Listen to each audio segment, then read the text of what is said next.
It's the SKOR North Twin Show. Gentlemen, I believe we are pretty much at the exact halfway point of spring training here, because it was like Valentine's week 2 weeks before the end of February, right? Now we're a week into March, and we've got 3 weeks until the first games. Day, right? And we had our first round of cuts yesterday at Twins camp. We did. Just a sad day. It's always a sad day when you got to go through and tell Randy Dobnak. Randy Dobnak's doing fine financially, but you finally move those like lockers that they stick, like in the really extra weird ones. Places. Yeah. Like they got them in the middle of the clubhouse down there. They just finally get moved out. I love it when they start making cuts. So the Twins. Randy Dobnak was, and these are all like all the guys who were cut. It's not really cut. Like these are the non-roster just invites, across the parking lot. Right. They're still in the organization. But Aaron Sabato, former first-round pick, a name that people might recognize. Ryan Jensen was the former first-rounder from the Cubs, right? They claimed off waivers, but then they waived him and kept him in the organization, if I'm not mistaken. Yep. So the spring roster is at 50 active players in camp, and 11 of them are non-roster invites. So we're working our way down, massaging this thing down to a 26-man roster, boys. Mm-hmm. Absolutely. And Dex has brought to the table today 2 different lineups. It's our second crack at projected lineups, or third crack. It's a 3.0, right? 3.0. 3.0. Can we call this a mock? Sure. I want a mock. Mock lineups. Yeah. So here's what I've been doing. This started as an exercise when they didn't do anything, and my first lineup included a lineup without Jorge Polanco and Max Kepler, because we were just assuming both were going to be traded. And then I gave you a lineup, I think, early on into spring training, maybe even like right when they reported of what I thought it would look like. And now this is the 3.0. And I just want to reiterate, this is what Declan would do if he was running the opening day lineup. This is not what I think Rocco Baldelli will do. In fact, I think... So you think you're smarter than a major league Buxton manager? is still baried. Buxton's Buxton's batting 12th? Is that what you're saying? He's batting 10th. Yeah, he's the extra guy. He's in the 11 hole for this Twins lineup. I'll say this. I think the next one I do will be under the prism of Rocco Baldelli. Okay. But yeah, we got this is Declan's time right now. This is Declan's This is lineup, the Dexter's time. I got my stirrups on. I'm listening to Fish in the locker room. Let me run the Twins for a little bit, okay? Let me put on some Grateful Dead. Hey, Joe Ryan, come in here. Let's hang out for a little bit, okay? So I have a right-handed lineup and a left-handed lineup, just like I did last time. Yes, there has been some changes, some tweaks here and there to both of these lineups to a degree. So let's start with the right-handed lineup.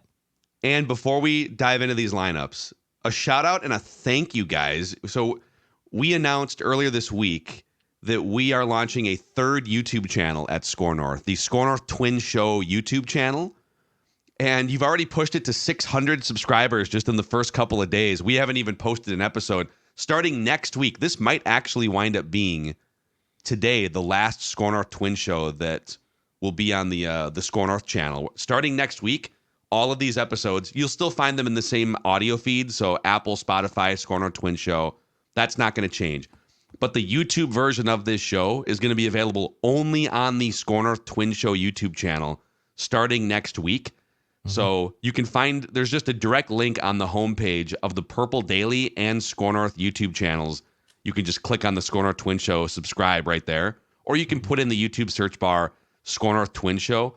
I believe you can also just go youtube.com/@SKOR North Twin Show.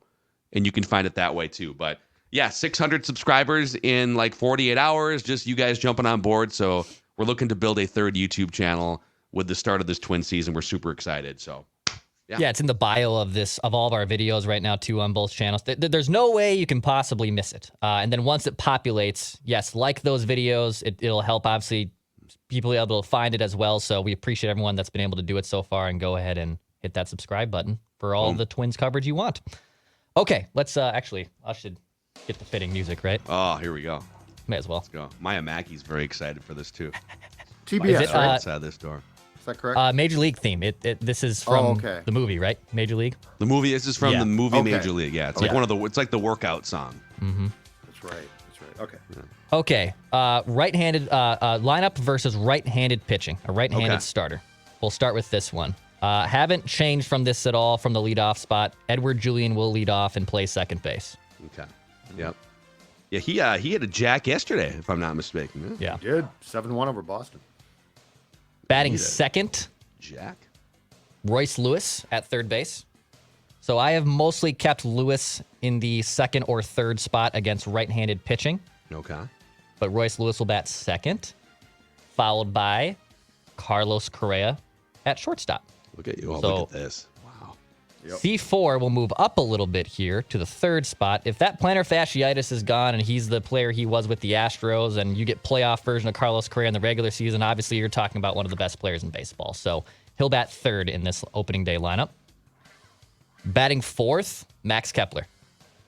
Again, if we're facing a right-handed pitcher, he mashes right-handed pitching. Second half last year, Max Kepler was super max. Are you going to get over the full season? We'll see.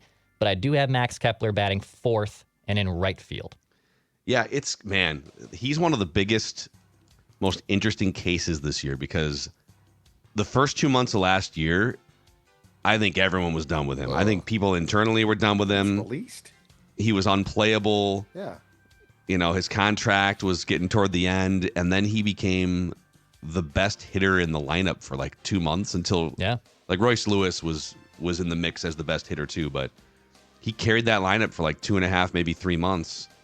But he's got to give you some level of. Brian Dozier was kind of like this for seasons where he would just be unplayable for like 2 months, and then he'd be the best hitter in baseball for like 2 months. Just a little consistency would be nice.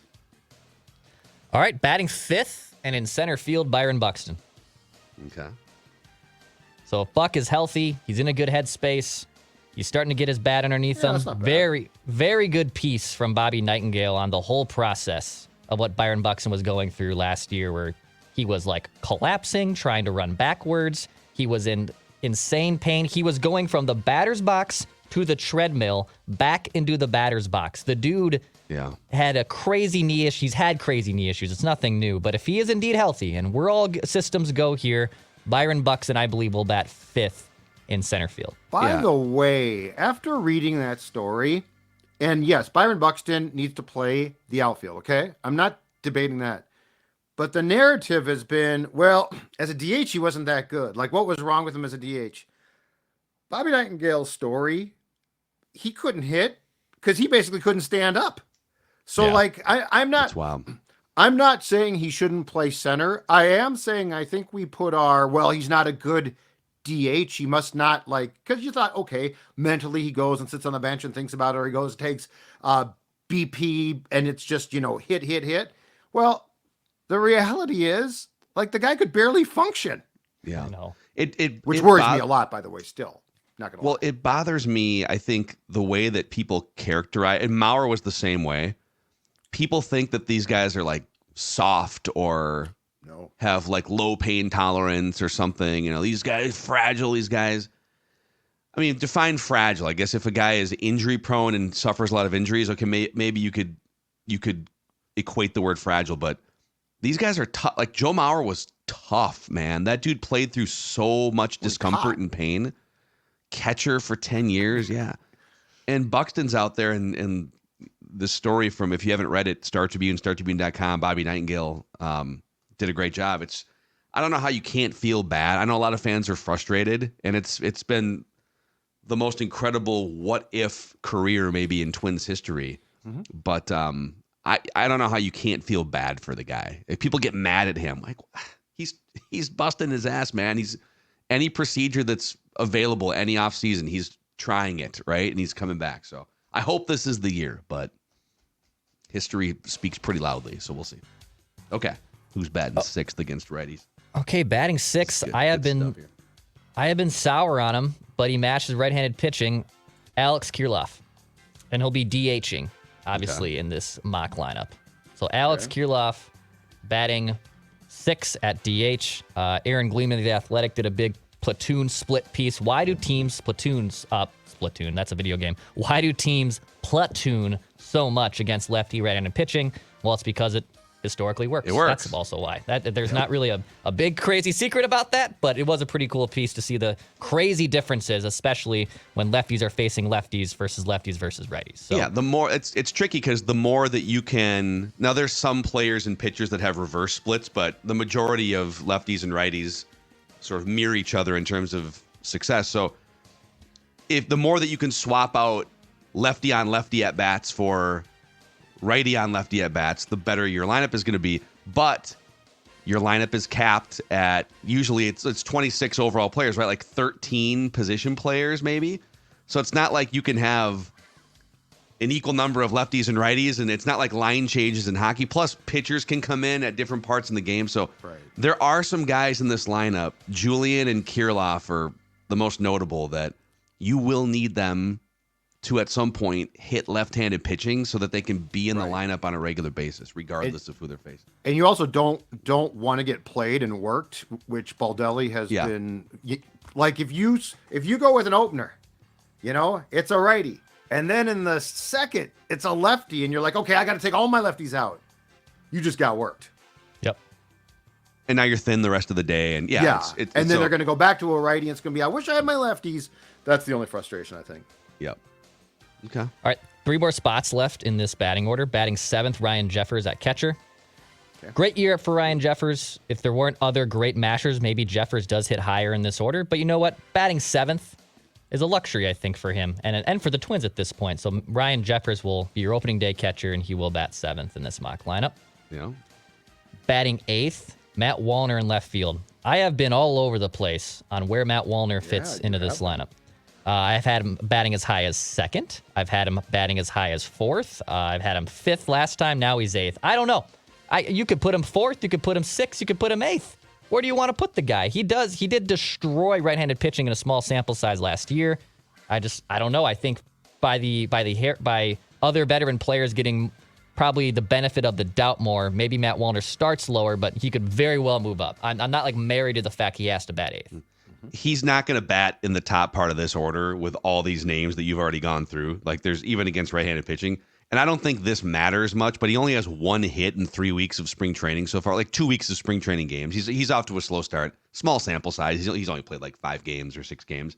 But I would just prepare Twins fans and Declan, because you're a Matt Wallner stan. I feel like I am. Yep, I'm a Wallner stan. That's for sure. And he's a big time talent, man. Like he's tall, he can hit the ball a mile, and he has clearly produced early in his major league career. But teams now have a full year and a lot of information on him, and sometimes these lefties get exposed after like 300 or 400 plate appearances. The league kind of catches up. So I'm not saying his career is going to take a turn and it's never going to come back. I'm just saying be a little careful with lefties that come out great gangbusters in their first, 50 or 80 games. There might be a downturn. It might even involve Matt Wallner playing for the St. Paul Saints at some point. Just monitor it. That's all I'm saying, right? And I believe it was there was a report, I forget which outlet, earlier this week. Alex Kirilloff has been told, go work in the outfield. So they're kind of preparing so for. They're sort of I think they see some Wallner regression. A lot of strikeouts. Or they simply might be afraid about Kepler too. To the earlier point about the splits, the ups and downs. So or they really like Carlos Santana at first base defensively, and they want another place for Kirilloff's 100%. Bat to be. So there's exactly right. Exactly. So just I don't know. I think I like Wallner too, but I don't think you can say, all right, because he was awesome in 75 games last year, you can for sure plug him in for 35 home runs and a 900 OPS. Right. There might be some regression. All right, rounding out the order, batting 9th, switch hitting Carlos Santana at first base. So, again, this is another guy you can fit a lot of different places. I will say he gets on base, and he's better against left-handed pitching as a switch hitter. Against right-handed pitching, he does have a little bit more pop. There's an infinite spots of possibilities, in my opinion, with Carlos Santana here. I could fit him in a lot of different spots, but I think also going from a switch hitter into your lefty Julian from turning around the order. Also gives you plenty of flexibility too if you want to do a pinch hitting situation or if a lefty or righty comes in. So I have Carlos Santana batting 9th. So from top to bottom, Edward Julian at 2nd, Royce Lewis at 3rd, Carlos Correa batting 3rd at short, Max Kepler batting 4th in right field, Byron Buxton batting 5th in center, Alex Kirilloff batting 6th at DH, Ryan Jeffers catching batting 7th, Matt Wallner batting 8th in left field, and Carlos Santana at first base, rounding out the order. That's pretty good. I'll tell you what, man. And you're going to face 70 to 75% right-handed pitching. So this is going to be the lineup that's out there if Declan is close to correct here more often. And I know this is not how it works, as evidenced by our conversation about Matt Wallner 2 seconds ago. But if you get the best version or close to it of everyone in this lineup, whoo boy. Yeah.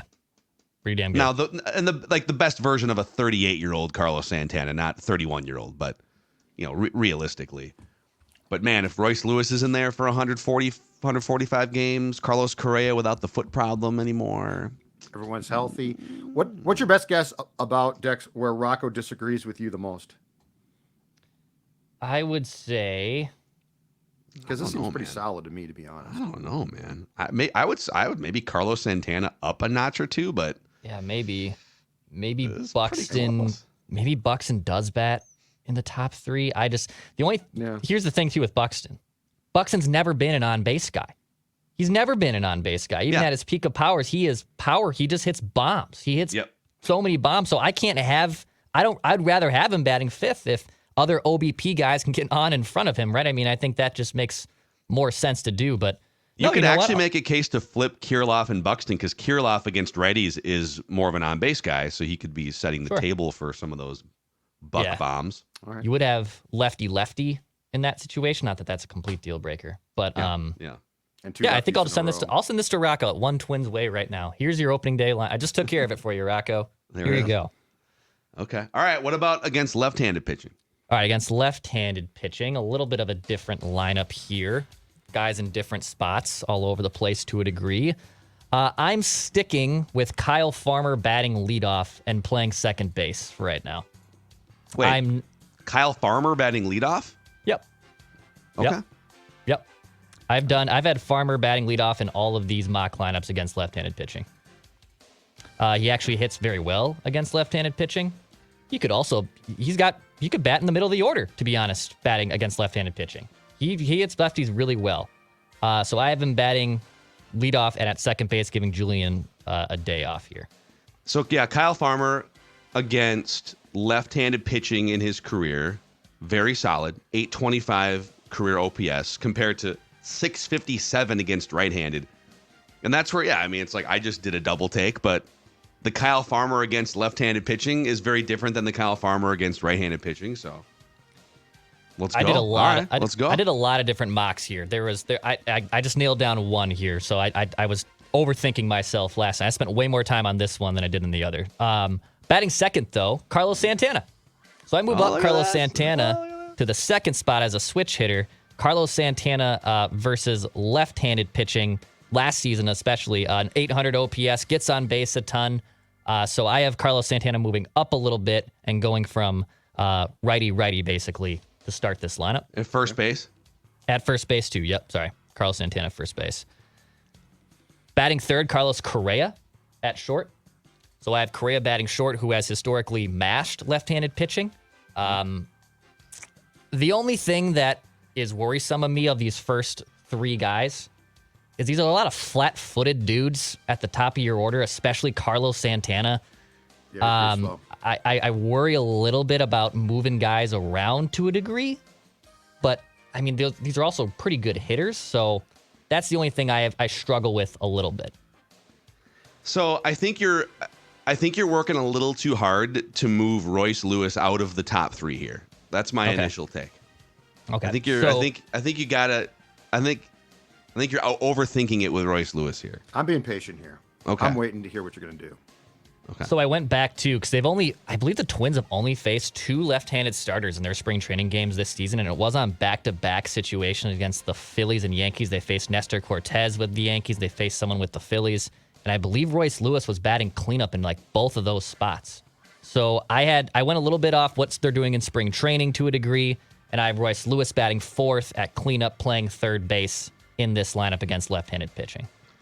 I mean, I guess the guy that's an automatic grand slam batting cleanup is not a terrible thing. Santana's second. I agree. That concerns me a bit so far. So, like, he gets on base, but you're right. That's three guys, and Santana at this point in his career. I don't know about that one. Yeah, but here's where you could probably flip, because I have right now Byron Buxton DHing and batting fifth. You could make a case I could switch those two. Yeah, I could go. Buck is going to take some DH days then. Okay. Yep. So I have Buxton against lefties, taking a DH day. You suck as a DH. Okay.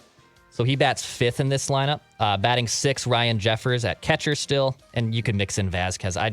Ryan Jeffers is right now a far superior hitter to Vasquez. I think let's get Jair in the mix. Screw Vasquez. Homered yesterday. All due respect. Yeah. Homered yesterday, Jair did. You want to talk about spring training overreactions?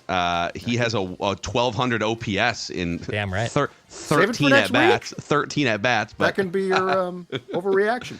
It's so fun to look at 20 at bats in spring training and be like, oh my god. Oh god. Edward Julian has a 1,239 OPS. Let's go. All right, Jeffers. Batting seventh, the newly acquired Manny Margot in center field. Oh, yeah. So here comes the newly acquired Manuel Margot. It gives Buxton an off day from the field to a degree, get Manny Margot in the lineup. He'll bat seventh in this situation. Max Kepler will bat eighth. They still bat Kepler against lefties. They have given him the benefit of the doubt. Yeah. That could still change. Maybe they put in Wallner or Kirilloff in those situations sometimes too. But they have historically given Kepler still the benefit of the doubt against lefties, even though he has still really struggled against lefties. But I do have him batting lower in the order, batting eighth. Something else you could do, I don't think you would do this all the time, but you could have Buxton in center field and Manuel Margot in a corner spot, and then sit Max Kepler. Now you got two rangy outfielders and two right-handed hitters. But you're right. Lefties. Buck does have to, like, he's going to sit or DH. So it's probably plausible, because there ain't no way. Like, if Buck gets to 100 games, we should all throw a parade. Mm-hmm. So I don't disagree with what you're trying to manipulate here from the lineup either. All right, batting ninth, Willie Castro in left field. All right, let's go, Rocco. Billy. Bill. Rocco, stand by. Bill Castro. Willie Castro, love him. There's a lot of crazy options that they have, to our point right there of what they want to do in the corner spots. They have Castro, they have Kirilloff, they have Wallner, they have Kepler. Margot can play a lot of different spots. Buxton I don't think he's going anywhere from center field. He's not going to play right or left unless something gets really weird. But that would be my lineup against left-handed pitching. So Kyle Farmer leading off at second base, Carlos Santana batting second at first base, Carlos Correa batting third at short, Royce Lewis batting third at cleanup, Byron Buxton remaining in the fifth spot but at DH, Ryan Jeffers catching at 6, Manny Margot at 7 playing center field, Max Kepler in right batting 8th, and Willie Castro batting 9th in left field. Okay. 3.0. There's your 3.0. Okay. That's good. I would flip. I think I agree with your analysis of potentially flipping Buxton and Santana. Yeah. I could see that. But I overall like this. I think it's pretty solid. The Farmer thing, like, I did a spit take at first because, like, Kyle Farmer? But you're 100% right about Kyle Farmer versus left-handed pitching. You could put him up there, and he's good against left-handed pitching. What I would just do is I'd move Royce Lewis up to the 2. He would just be my number 2 hitter in pretty much all situations. Sure. And I would either move Carlos Santana to the cleanup or move Buxton up to 4 and Santana 5. But well done, Declan. Thank you. When you lay these lineups out too, it's like they're gonna hit. This is fun. Yeah. I know. They're gonna hit the baseball, boy. October baseball's back. Yeah. Do we even need to play these next 6 months? Feels like a formality to me. Let's just fast forward. Can they beat the Yankees? That's the only question again. Can they beat the Yankees? Yeah. That was my shining moment as a Twins beat writer. Heading into I was sitting at the airport in Fort Myers after a month and a half of living in Florida covering spring training. 2011. Yep. Nishioka with his posse. They got this new flashy shortstop. Marlboro Reds. The only question left is, can they beat the Yankees in October? We don't even need to play the next 6 months. Gardy, can you do it? Can you not get too uptight? The answer was no. They could not. So all right, let us know in the comment section too, maybe of the new SKOR North YouTube channel. Let us know what you think about. Well, we're gonna, I guess, post this video on the old current SKOR North channel. What? You I'm can hit us confused up now. on that one too. But subscribe to the new SKOR North YouTube channel. Judd, that's you. Go ahead, click subscribe on the SKOR North YouTube channel. Hold on. I'm nervous. I'm not sure I should. SKOR North Twin Show YouTube channel. So, all right, Declan has a random twin of the week here, I believe, for us. It's a tight race. We've done 31 all-time random twins of the week every Thursday here on the show. Declan has 11 wins all-time, leading all of us.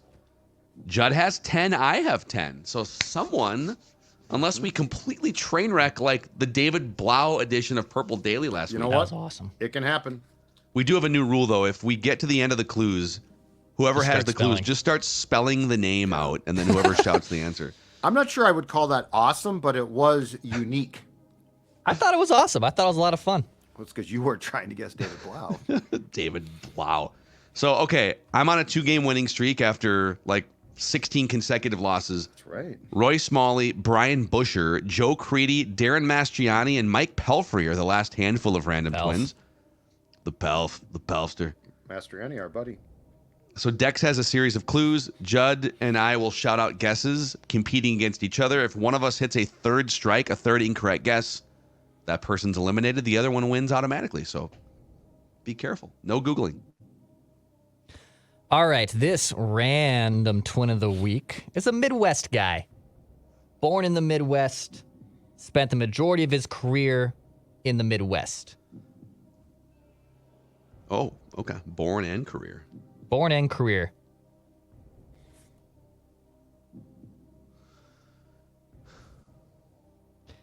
This random twin of the week committed 8 errors in his major league career. Which could either be really good or really bad, depending on how long he. If it's David Blau, it's really bad. Kind of narrows down a couple things. Yeah. Okay. This random twin of the week has 2 career home runs.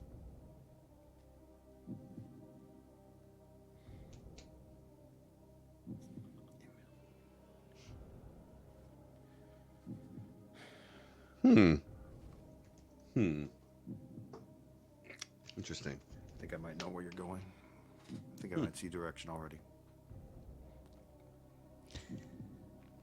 This random twin of the week. Not a lot of tweets between you two. In fact, there's next to none. I did a search bar with your guys' handle, this random twin of the week's last name into Twitter for both your handles. Next to no tweets. Like next to no tweets or Next to no tweets. There's some people that replied asking or like saying your opinion on things, but you can do, latest of whatnot. yeah. Judd didn't have a whole lot. has like from his Twitter account tweeted his name according from the Jay Zolgad Twitter account just once. Phil doesn't have a single tweet with this guy's last name. Huh. Okay. We can rule out some years there, probably. I think. I don't know. Maybe this is taking a different twist. This random twin of the week played in 13 seasons in the big leagues, 13-year major league career. Okay, now it's crystallized completely. I've got the position down.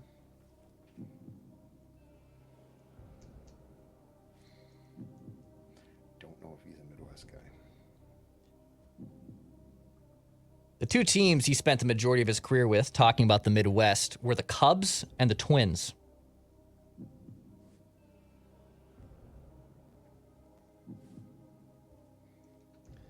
So I'm trying to think, is this just a really under the radar obscure player that we never tweeted about? Or is it an older player that we would not have had Twitter during their career and no reason to tweet about later? Just thinking out loud. So many Cub twin connections too. Yeah, this is interesting. It might not be what I thought, so I'm now. Uh-oh. I'm now aborting Boy. that and writing down names arbitrarily. This clue tends to skew more towards Phil, but it might still help out Judd. Thanks for screwing me. This random twin of the week has a career WAR of 29. Wins above replacement 29.2 in his 13-year career.